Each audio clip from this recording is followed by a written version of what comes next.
मी राखी सोनोने स्वागत करते तुमचं भगवद्गीतेच्या अध्याय 7व्यामध्ये। अध्याय 7वा ज्ञान विज्ञान योग। भगवत ज्ञान। श्री भगवानुवाच मया सक्त मना पार्थ योग सुजन्मदाश्रय असंशय समग्र मायथा ज्ञासी तृष्णुनुत्तशु। श्री भगवान म्हणाले, हे पार्थ, माझ्या भावनेने पूर्णपणे युक्त होऊन योगाभ्यासाद्वारे माझ्यावर मन आसक्त करून तू मला पूर्णपणे निसंदेह कसा जाणू शकशील ते आता ऐक। भगवद्गीतेच्या या 7व्या अध्यायात कृष्ण भावनेच्या स्वरूपाचे पूर्णपणे वर्णन करण्यात आले आहे।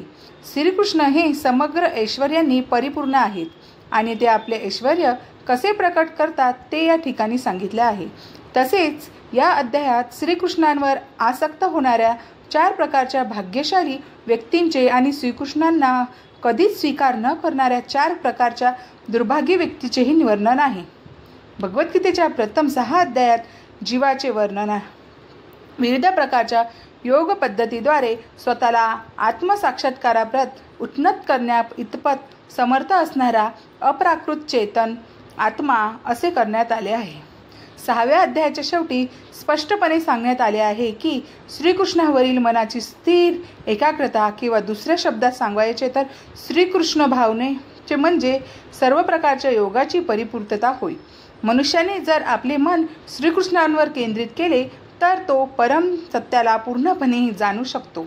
निर्विशेष ब्रह्मयोगी किंवा आत्मर्यामी परमात्म्याची अनुभूती म्हणजे परम सत्याचे परिपूर्ण ज्ञान नव्हे, कारण ही अनुभूती केवळ आंशिक असते। पूर्ण आणि यथारूप ज्ञान होणे म्हणजे श्रीकृष्णाचे ज्ञान होणे होय आणि कृष्ण भावनाभावित व्यक्तीला सर्व गोष्टीचा उलगडा होतो। पूर्णपणे कृष्ण भावनाभावित मनुष्य जाणतो की श्रीकृष्ण म्हणजेच संशयातीत अशा या ज्ञानाची परमावधी आहे। विविध प्रकारचे योग म्हणजे श्रीकृष्ण भावनेच्या पथावरील पायऱ्या आहेत। जो प्रत्यक्षपणे कृष्ण भावनेचा स्वीकार करतो त्याला आपोआपच ब्रह्मज्योतीचे आणि परमात्म्याचे पूर्ण ज्ञान होते। कृष्ण भावनेच्या योगाभ्यासाद्वारे मनुष्याला परम सत्य, जीव, भौतिक प्रकृती आणि साधन सामग्रीसहित त्यांचे प्राकट्य या सर्व गोष्टींचे पूर्णपणे ज्ञान होते। म्हणून मनुष्याने 6व्या अध्यायाच्या शेवटच्या श्लोकामध्ये सांगितल्याप्रमाणे योगाभ्यास केला पाहिजे। शास्त्रामध्ये सांगितल्याप्रमाणे भगवान श्रीकृष्णाच्या ठायी मनाची एकाग्रता 9विधा भक्तीद्वारे शक्य होते। या 9विधा भक्तीमध्ये श्रवणम सर्वप्रथम आणि महत्त्वपूर्ण आहे। म्हणून भगवंत अर्जुनाला सांगतात की तच्छृणु म्हणजे माझ्याकडून एक श्रीकृष्णापेक्षा अधिक श्रेष्ठ प्रामाणिक व्यक्ती कोणीच असू शकत नाही आणि म्हणून त्यांच्याकडून श्रवण केल्यामुळे मनुष्याला पूर्णपणे कृष्ण भावनामय होण्याची संधी प्राप्त होते। ज्ञानतेह सविज्ञान मीद वक्ष्याम्यशेषत यज्जात्वा नेह भूयो नज्जात तत्त्वमवशिष्यते। प्रत्यक्ष ज्ञान आणि दिव्य ज्ञान हे दोन्ही प्रकारचे ज्ञान मी तुला पूर्णपणे सांगतो। हे जाणल्यावर तुला आणखी काही जाणवायचे शिल्लक राहणार नाही। पूर्ण ज्ञानामध्ये प्राकृत जगताचे ज्ञान, त्यामागील आधारभूत चैतन्य तत्व आणि या दोहोंच्या उगमाचे ज्ञान यांचा समावेश होतो। हेच दिव्य ज्ञान आहे। भगवंतांना अर्जुनाला उपयुक्त ज्ञान सांगायचे आहे कारण अर्जुन हा श्रीकृष्णांचा अंतरंग भक्त आणि सखा होता। 4थ्या अध्यायाच्या प्रारंभी भगवंतांनी हेच सांगितले होते आणि आता पुन्हा या म्हणण्याला त्यांनी पुष्टी दिली आहे। प्रत्यक्ष भगवंतापासून चालत आलेल्या गुरु शिष्य परंपरेद्वारे केवळ भगवत भक्ताला परिपूर्ण ज्ञानाची प्राप्ती होऊ शकते। म्हणून सर्व कारणांचे कारण आणि सर्व प्रकारच्या भोगाभ्यासाच्या अध्यायाचा एकमेव विषय असणारे भगवंत हे सर्व ज्ञानाचे उगमस्थान आहेत। हे जाणण्या इतपत मनुष्याचे बुद्धिमान असलेले पाहिजे। जेव्हा सर्व कारण ज्ञान होते तेव्हा जाणण्यायोग्य सर्व गोष्टी ज्ञात होतात आणि काहीच अज्ञेय राहत नाही। वेद सांगतात कस्मिन भगवो विज्ञाते सर्वमिद विज्ञान भवति। मनुष्याना सहस्रेषु कच्चिद्धत्ति सिद्धये यततामपि सिद्धाना कच्ची मा वेत्ति तत्वतः। सहस्रावधी मनुष्यापैकी एखादाच सिद्धी प्राप्त करण्याचा प्रयत्न करतो आणि सिद्धी प्राप्त करणाऱ्या त्या मनुष्यापैकी एखादाच मला तत्वतः जाणतो. मनुष्याचे विविध स्तर आहेत आणि हजारो मनुष्यापैकी एखाद्या मनुष्यालाच आत्मा म्हणजे काय, शरीर म्हणजे काय आणि परमसत्य म्हणजे काय हे जाणणे इतपत दिव्य साक्षात्कारामध्ये स्वारस्य असू शकते. सामान्यतः मानव प्राणी हे केवळ आहार, निद्रा, भय आणि मैथुन इत्यादी पशुवृत्तीमध्ये युक्त असतात आणि चुकूनच एखाद्याला दिव्य ज्ञान प्राप्तीमध्ये स्वारस्य असते. आत्मा, परमात्मा आणि त्याची अनुभूती होण्यासाठी ज्ञानयोग, ध्यानयोग इत्यादी योग पद्धती आणि जड व चेतन पदार्थातील भेद यासंबंधीचे दिव्य ज्ञान जगण्यास जे उत्सुक असतात त्या जिज्ञासूसाठी भगवद्गीतेचे हे पहिले 6 अध्याय आहेत. तथापि केवळ कृष्णभावनाभावित व्यक्तीच श्रीकृष्णांना जाणू शकतात.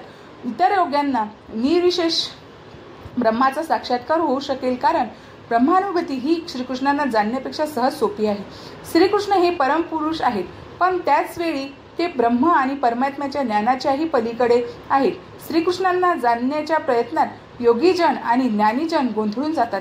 निर्विशेष तत्वज्ञानींनी अग्रणी श्रीपाद शंकराचार्य यांनी जरी आपली गीता भाषामध्ये श्रीकृष्णांचा पुरुषोत्तम भगवान म्हणून स्वीकार केला असला तरी त्यांचे अनुयायी श्रीकृष्णांना भगवान म्हणून स्वीकार करीत नाहीत, कारण मनुष्याला जरी निर्विशेष ब्रह्माची अनुभूती झाली असली तरी त्याला श्रीकृष्णांना जाणणे अत्यंत कठीण आहे.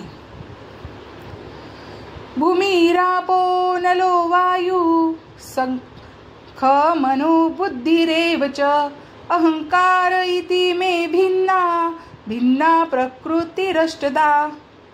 पृथ्वी, पाणी, अग्नी, वायू, आकाश, मन, बुद्धी आणि अहंकार या 8 माझ्या भिन्न प्राकृतिक शक्ती आहेत.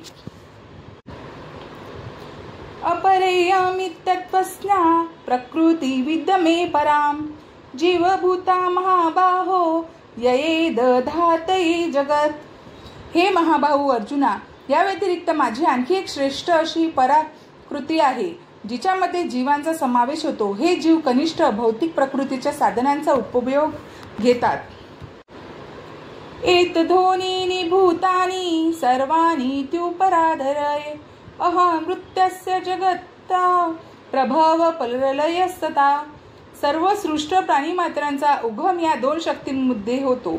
या जगतामध्ये जे काही भौतिक आणि आध्यात्मिक आहे त्याचा उत्पत्तीकर्ता आणि प्रलयकर्त्याची मीच आहे हे निश्चितपणे जाण. मत्त परत्तरण्यात कित्ती किज्जस्ती धनंजय मयी सर्वमिद प्रोत्ता सूत्रे मनी गणा इव. हे धनंजया, माझ्याहून श्रेष्ठ असे दुसरे कोणतेही तत्व नाही. दोऱ्यात ओवलेल्या मण्याप्रमाणे सर्व काही माझ्यामध्ये आश्रित आहे.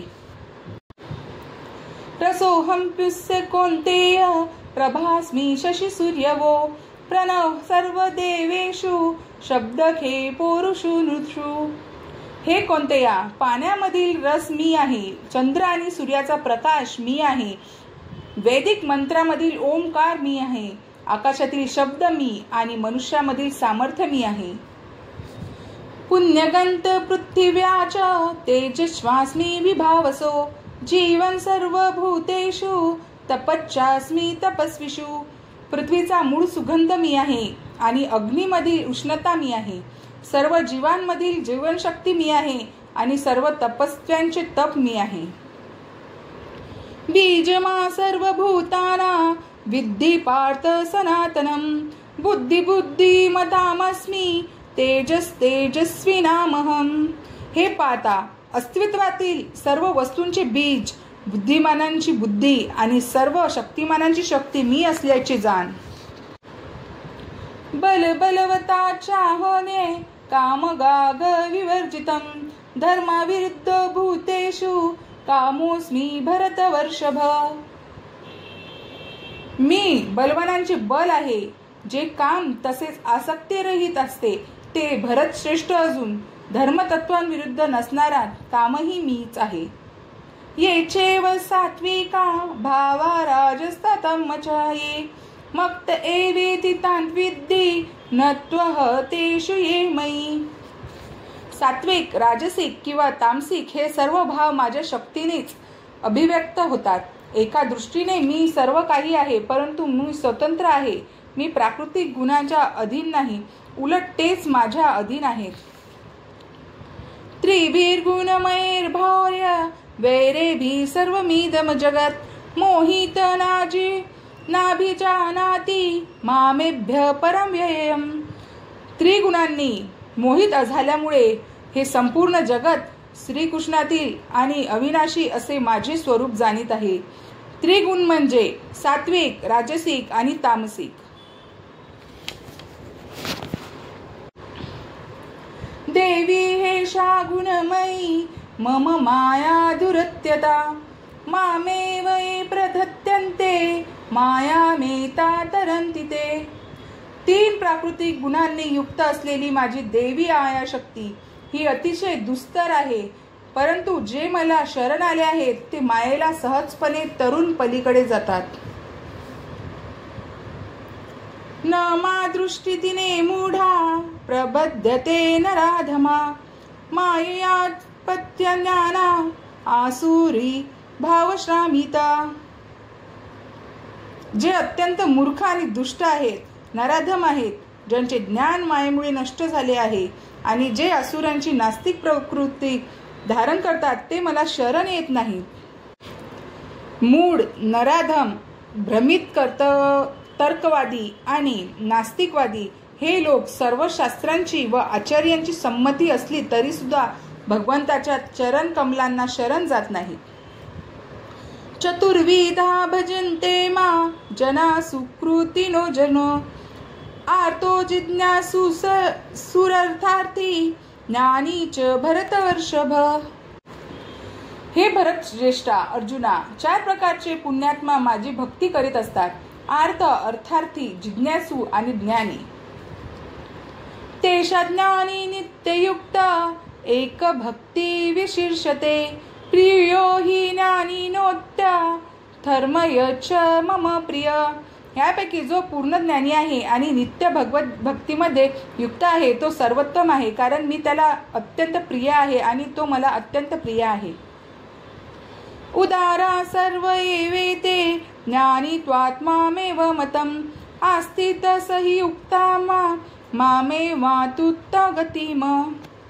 निसंशय हे सर्व भक्त उदार आहेत, परंतु जो माझ्या ज्ञानामध्ये स्थिर झाला आहे त्याला मी माझ्या स्वतः प्रमाणेच मानतो. माझ्या दिव्य सेवेमध्ये युक्त झाल्यामुळे तो नक्कीच माझी सर्वोच्च आणि सर्वोत्तम लक्ष्याची प्राप्ती करतो. बहुना जन्मना मनते ज्ञानवान मा प्रबध्यते वासुदेव सर्वमिति स महात्मा सुदुर्लभ भय. अनेक जन्म आणि मृत्यूनंतर ज्याला वास्तविक ज्ञान होते तो मी अस्तित्वातील सर्व गोष्टींच्या कारणाचे परमकारण असल्याचे जाणून मला शरण येतो, असे महात्मा अत्यंत दुर्लभ असतो. कामेस्ते हर्त ज्ञाना प्रबध्यन्ते न देवता तत्तनियममास्ताय प्रकृत्या नियता स्वया. ज्यांचे ज्ञान भौतिक कामनांनी हिरावलेले आहे ते अन्य देवदेवतांना शरण जातात आणि आपल्या स्वभावानुसार आराधनेच्या विशिष्ट विधानांचे पालन करतात. यो यो यानातनु भक्ता श्रद्धायर्चितुमिच्छति तस्य तस्य चला श्रद्धा तामेव विद्यधाम्यहम्. मी परमात्मा स्वरूपाने प्रत्येकाच्या हृदयात स्थित आहे.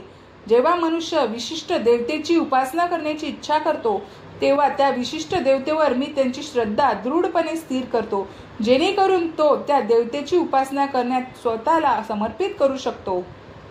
परमेश्वराने प्रत्येकाला स्वातंत्र्य दिले आहे, म्हणून जर मनुष्याला भौतिक सुखोपयोग प्राप्त करायची इच्छा असेल आणि खरोखरच अशा सुविधा जर त्याला भौतिक देवतांकडून प्राप्त करून घ्यायची इच्छा असेल तर प्रत्येकाच्या हृदयामध्ये परमात्म्याची स्थित असलेले भगवंत या मनुष्याची इच्छा जाणतात आणि त्याला सर्व सुविधा उपलब्ध करून देतात. सर्व जीवांचे परमपिता या नात्याने भगवंत जीवाच्या स्वातंत्र्यामध्ये हस्तक्षेप करीत नाहीत, उलट ते प्रत्येकाला सर्व सुविधा उपलब्ध करून देतात, जेणेकरून ते आपल्या भौतिक इच्छांची पूर्ती करू शकतील. यावर कोणी विचारेल की सर्व शक्तिमान भगवंत आणि सुखोपयोग घेण्यासाठी जीवांना सर्व सुविधा उपलब्ध करून देतात, त्यांना मायेच्या जंजाळात का पडू देतात, तर या प्रश्नाला उत्तर असे आहे की जीवाच्या ठायी परमात्मा रूपाने असणारे भगवंतांनी जर अशा विविध उपलब्ध करून दिल्या नाहीत तर जीवांच्या स्वातंत्र्याला काहीच अर्थ राहणार नाही. भगवंत परमात्मा रूपाने देवदेवतांच्याही हृदयामध्ये स्थित आहेत, म्हणून ते देवदेवतांद्वारे जीवांच्या इच्छा पूर्ण करण्याची व्यवस्था करतात. परंतु जीव आणि देवता दोघेही भगवंताच्या इच्छेवर विसंबून आहेत. जीव आणि देवता स्वतंत्र नाहीत. सतया श्रद्धया युक्तस्तस्याराधनमिहते लभते च तत कामा मयेव विहितान. अशा श्रद्धेने युक्त होऊन तो विशिष्ट देवतेची कृपा संपादन करण्याचा प्रयत्न करतो आणि आपले इच्छित भोग प्राप्त करतो. परंतु वस्तुतः हे लाभ केवळ मीच प्रदान करतो. भगवंताच्या अनुमती वाचून देवता आपल्या भक्तांना वरदान देऊ शकत नाहीत.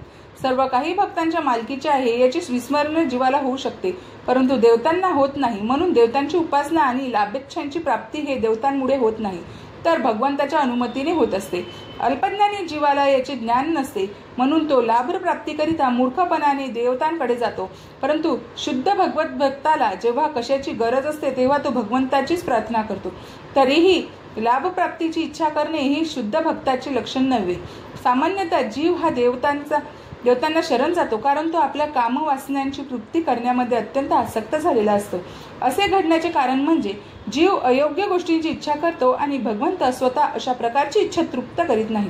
चैतन्य चरितामृत म्हणजे म्हटले आहे की जे भगवंताची आराधना करतो त्याच वेळी विषय भोगाची इच्छा करतो, त्याच्या इच्छा परस्पर विरोधी किंवा विसंगत आहे.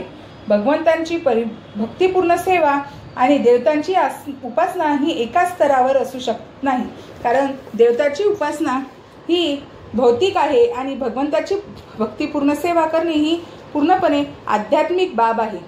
ज्या जीवाला भगवत धामात परत जाण्याची इच्छा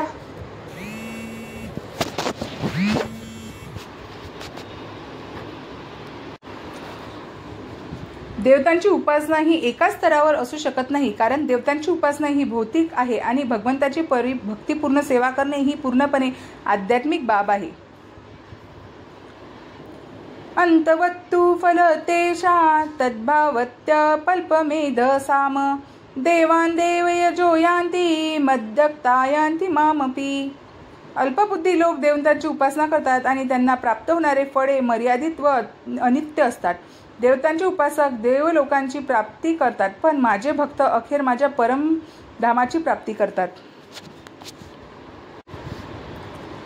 अव्यक्त व्यक्तिमापन्न मन्यते माम बुद्धया परभावमं जानन्तो ममाव्ययमनुत्तमम्. मला पूर्णपणे न जाणणाऱ्या अल्पबुद्धी लोकांना वाटते की मी पूर्वी निराकार होतो आणि आता व्यक्तित्व धारण केले आहे. त्याच्या ज्ञानामुळे ते माझे अविनाशी आणि अनुपम असे दिव्य स्वरूप जाणू शकत नाहीत. नाह प्रकाश सर्वस्य योग माया समावृत मूढोय नाभिना जाती लोको मामजमव्ययम्. मूढ आणि अज्ञानी लोकांना मी कधीही प्रकट होत नाही. माझ्या अंतरंग शक्तीद्वारे मी त्यांना अप्रकट राहतो आणि म्हणून मी आजन्म आणि अच्युत असल्याचे ते जाणू शकत नाही.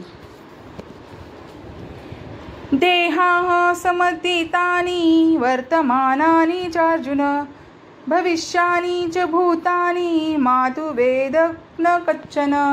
हे अर्जुन, मी पुरुषोत्तम भगवान भूतकाळात पडलेले सर्व काही, वर्तमान काळात घडत असणारे सर्व आणि भविष्य काळात घडणारे सर्व काही जाणतो.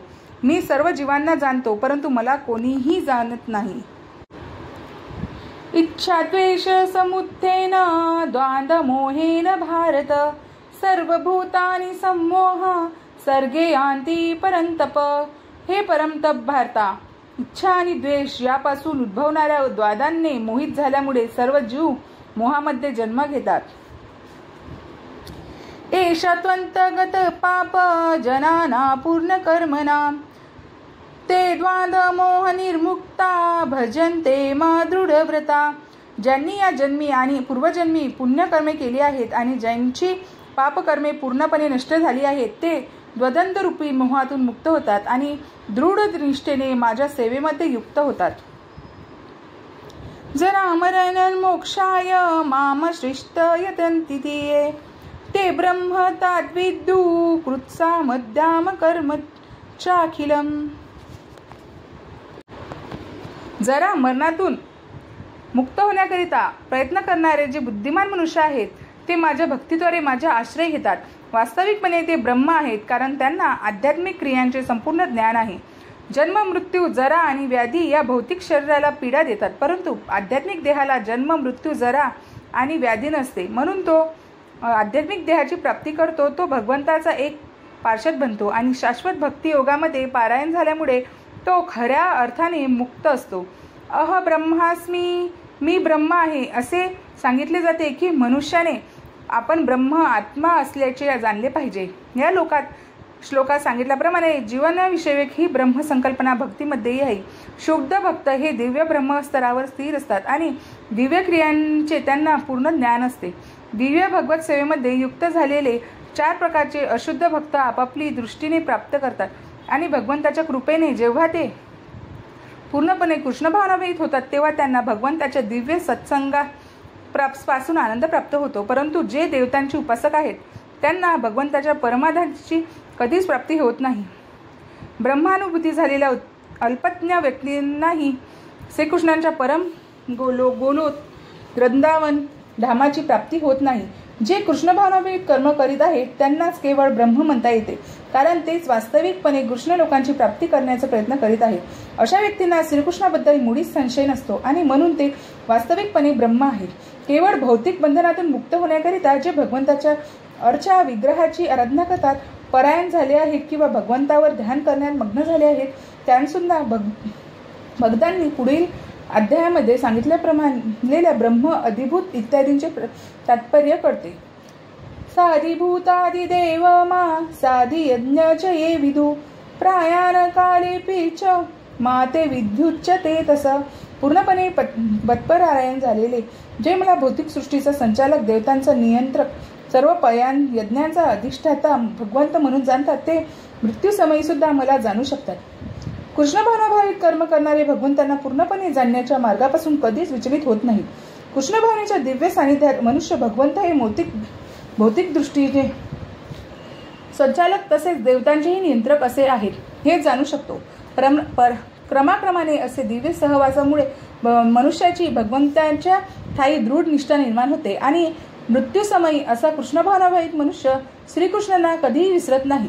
म्हणून साहजिकच जो भगवद्धाम गोलोक वृंदावनात प्रशिष्ट होतो, मनुष्य पूर्णपणे कृष्ण भावनाभावित कसा होऊ शकतो याचे या 7व्या अध्यायात विशेष रूपाने प्रतिपादन करण्यात आले आहे. कृष्ण भावनेचा प्रारंभ कृष्ण भावनाभावित विक्तांच्या सत्संगामुळे होतो. आजचा सत्संग आध्यात्मिक असतो आणि त्यायोगे मनुष्याच्या भगवंताशी प्रत्यक्ष संबंध येतो आणि त्यांच्या कृपेने श्रीकृष्ण हेच पुरुषोत्तम भगवान असल्याचे जो जाणू शकतो, त्याचवेळी खऱ्या अर्थाने आपल्या स्वरूप स्थितीचे त्याला ज्ञान होते. तसेच जीवाला श्रीकृष्णांचे विस्मरण होऊन तो कसा प्राकृत क्रियांमध्ये गुंतला आहे हे समजतो. सत्संगातील कृष्ण भावनेच्या क्रमिक विकासामुळे जीव जाणू शकतो की श्रीकृष्णाच्या विस्मरणामुळेच आपण प्राकृतिक नियमांची बद्ध झालो आहे. कृष्ण भावनेची पुनःप्राप्ती करण्याकरिता मनुष्य जीवन म्हणजे एक संधीच आहे आणि भगवंताची अहेतुकी की कृपा प्राप्त करण्याकरिता या संधीचा पुरेपूर उपयोग केला पाहिजे हे सुद्धा तो जाणू शकतो. या अध्यायात अनेक विषयांचे निरूपण करण्यात आले आहे. अर्थ जिज्ञासू अर्थार्थी व्यक्तीचे तसेच ब्रह्मज्ञान, परमात्म्याचे ज्ञान, जन्म, मृत्यू आणि जरा यातून मुक्तता आणि भगवंताची आराधना, तरीही वास्तविकपणे ज्यांचे कृष्ण भावनेत उन्नती केली आहे तो इतर विविध पद्धतीची पर्वा करीत नाही. जो कृष्ण भावनेच्या क्रियांमध्ये रममान होतो आणि त्यायोगे भगवान श्रीकृष्णांचा नित्यदास या आपल्या वास्तविक स्वरूप स्थितीची प्राप्ती करतो, अशा शुद्ध भक्तियुक्त अवस्थेमध्ये तो श्रीकृष्णांचे गुणगान आणि कीर्तन करण्यामध्ये आनंद प्राप्त करतो. त्याला दृढ विश्वास असतो की असे केल्यानेच आपली सर्व उद्दिष्टे सिद्ध होतील. अशा दृढ विश्वासालाच दृढ व्रत असे म्हटले जाते आणि भक्तियोग किंवा दिव्य प्रेममयी सेवेचा हाच प्रारंभ आहे. हाच सर्व